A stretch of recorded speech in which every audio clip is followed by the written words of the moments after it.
Today on Marvelous TV, we're exploring the incredible world of costume design. Jose Fernandez, master sculptor, costume designer, and founder of the Ironhead Studio, is well known for his costume designs on films such as Batman vs. Superman, The Avengers, Captain America: Civil War, The Amazing Spider-Man, and many more. So let's get ready to explore the world of creature creation, sculpting, and costume design with Jose Fernandez and the Ironhead Studio.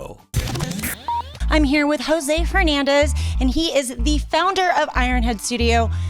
You got to tell me, how did all of this begin? It started probably 30 years ago when I just started working in this kind of field. And then about 20 years, the kind of short route is about 20 years freelance, working for multiple people. And then people telling me through that time I should open my own studio. I wasn't really into it or thought that wouldn't be a good choice for me. But about 20 years in, I thought, you know what, it's time.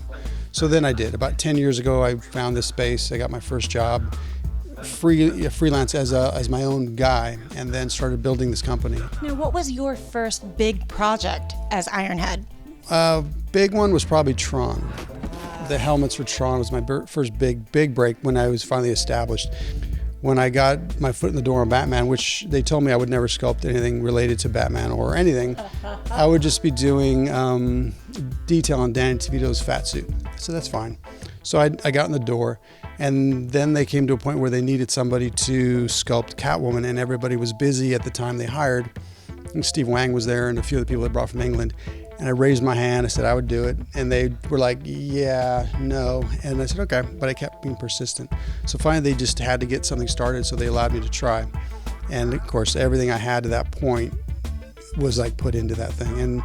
And it worked. So they were like, oh, okay, he's pretty good. Michelle Pfeiffer, I still have a soft spot for that thing.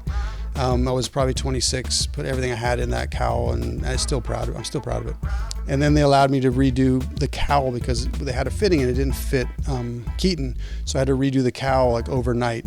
So then I got to do those two key pieces for that film, and that kind of started the path down special costume. And you were only 26 years old at the time. Roughly about, 26. Well, you have worked on other Batman films. Let's talk about that. Yeah.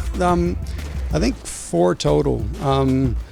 The Superman versus Batman Ben suit, I got another shot at it. The earlier ones I worked on, the Keaton, Val Kilmer, George Clooney, which most people want to, it was, anyways, the suit was cool.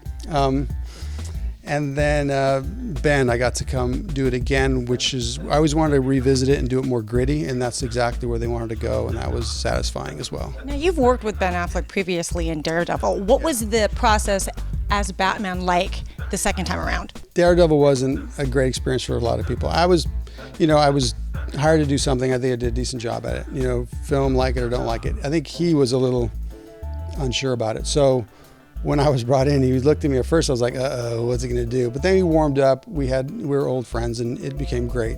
This is obviously Batman from the recent Batman versus Superman. What goes into something like this? This is a hand-sculpted piece. A lot of the stuff we did was a combination of both, digital and hand sculpt. But this one, they wanted that rough quality, so this one we hand sculpted. We did multiple versions. They would bring artwork. With this particular one, they brought the artwork, we nailed it where we hit that mark, and then they decided, it was too slick. So then they backed up and made it more crude or brutal, which is great. And that's what I was pleased with too. We got to do that. So they wanted to feel like it's been worn and used. So that's why all the strike marks and dings, and it looks kind of just heavy and just strong in that way. But on the Ben Batman, the one we just did, I sculpted the cowl first in clay, so we'd have the feel of it, and then we went in digital. Then we scanned it. We'd bring it in the computer. We can torture it a bit, and then we can add textures. So it was a hybrid, which I like to do quite a bit of these days. So sometimes I'll do a sketch, a small scale down. So if I'm doing a full-size head, I'll do a miniature about that big, and then get all the notes and weights and all the feeling right, and then we'll scan it. Then the computer doesn't care how big it is, then we can enlarge it on the actor's head. We'll scan the actor, we'll put it on their head, we'll tweak it, and then we can output it to fit them. Now, is this the actual suit that Ben wore? No, this is a one of, what I did is we were contracted to do the suit, and it was about I don't even remember exactly. It was over a year, I think we were on it, but this suit probably was 6 or 8 months in the making, from concept to finish. And then once we had the mill working, I made one for myself. Very few of these things in my studio are screen worn. There's a couple bits. Most of it is, but we built the ones, we just built an extra.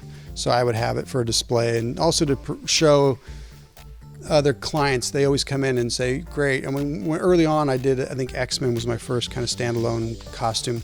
And then they said, great, you can do leather, but what about spandex? I'm like, yes, but unless I show it to them, prove it to them, they don't get it. So I have all these different things. You have tech, you have crude, you have muscles, you have spandex, leather. So now they get it. How much of this is actually Ben Affleck, and how much of this is just molded muscle? Well, the thing you get with Ben, which is great, is he is big. He's 6'3", a real 6'3", not a Hollywood 6 foot, but a real 6'3", and his shoulders are really wide. He's naturally got really broad shoulders. So you have the framework, and then we enhance. In any, I'd say 90% or 99% of your superheroes all have muscle suits. These are all of the helmets from the recent Tron. How did you get involved with that project? So that one was, everybody heard about it going on, and I was a newer company at the time. I really wanted in, but I also knew I couldn't handle the entire show. So there was another friend of mine, another company, who got the contract for the suits, and I knew the helmets were still out there. There was a few other elements because it was so big they were breaking it up, and I knew it was my way in getting established as a bigger company, as a company, and also getting into digital. Because at that point, I've known about digital. I've used it briefly, but it wasn't really something I had in my wheelhouse. So I needed this job, and I wanted the job, and I knew a lot of people in there, so I was able to land it. So that was a huge coup for me. I didn't make any money, which is fine. I put everything they paid me into the helmets because I knew it would be a calling card. So I thought, I just need the job, I'll nail it. It'll be like now people see this, and it's better. This is better than me making money on the job, because now this is a great, it's a calling card, a reference for what I can do. And it brought me into the digital age, which, like I said, before this, I was always doing everything by hand. So it helped in many ways.